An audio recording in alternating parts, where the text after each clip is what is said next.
Circus के हाथी ने एक नन्हे शिशु को जन्म दिया, लेकिन जब लोगों ने उसे देखा तो दंग रह गए। उसके कान इतने बड़े थे कि जमीन को छू रहे थे। सभी को लगा कि वह एक विकृत प्राणी है। मैनेजर ने उसे डराने की कोशिश की, लेकिन हाथी माँ ने पलटकर उसे पानी की बाल्टी में फेंक दिया और हाथी शिशु माँ की गोद में जा छिपा। सर्कस के मुखिया बहुत निराश हुआ और तुरंत ही खरीदारों को बुलाकर छोटे हाथी को बेचने की सोचने लगा। जब हाथी शिशु ने यह सुना तो उसने आंखें घुमाई। उसकी प्यारी हरकतों ने वहाँ मौजूद सभी लोगों का दिल जीत लिया और उन्होंने मुखिया से उसे रखने की गुहार लगाई।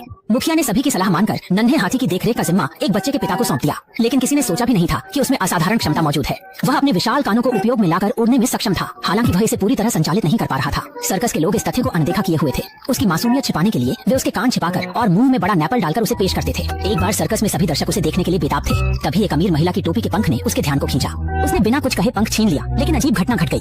पंख सूंघने से उसकी सूंड में तेज खुजली हुई और उसने जोर की छींक मारी। इस छींक ने उसे हवा में कई मीटर ऊपर उछाल दिया और उसके बड़े कान सामने आ गए। यह देखकर दर्शक हक्का बक्का रह गए। किसी ने कह दिया कि यह हाथी नहीं है बल्कि धोखा है। लोगों ने उसका मजाक उड़ाना शुरू कर दिया और कुछ ने गुस्से में उस पर खाने के टुकड़े भी फेंक दिए। इस तरह की बेइज्जती से अनजान और डरे हुए छोटे हाथी ने अपनी माँ को बुलाना शुरू कर दिया। हाथी माँ तुरंत आई और अपने बच्चे को अपने पीछे छिपा लिया। तभी निर्दयी ट्रेनर ने उसे डराने के इरादे से चाबुक उठाया। माँ अपने बच्चे की सुरक्षा में गुस्से से भरकर तेजी से दौड़ी और ट्रेनर को इतनी जोर से मारा कि पास का एक खंभा गिर गया और ट्रेनर उसी के नीचे बुरी तरह कुचल गया। इस घटना के बाद हाथी माँ को पकड़ा गया और उसे पिंजरे में बंद कर दिया गया। उसके पैरों में जंजीरें डाल दी गईं, लेकिन रात होने पर छोटा हाथी चुपचाप अपनी माँ से मिलने के लिए बाहर निकल आया।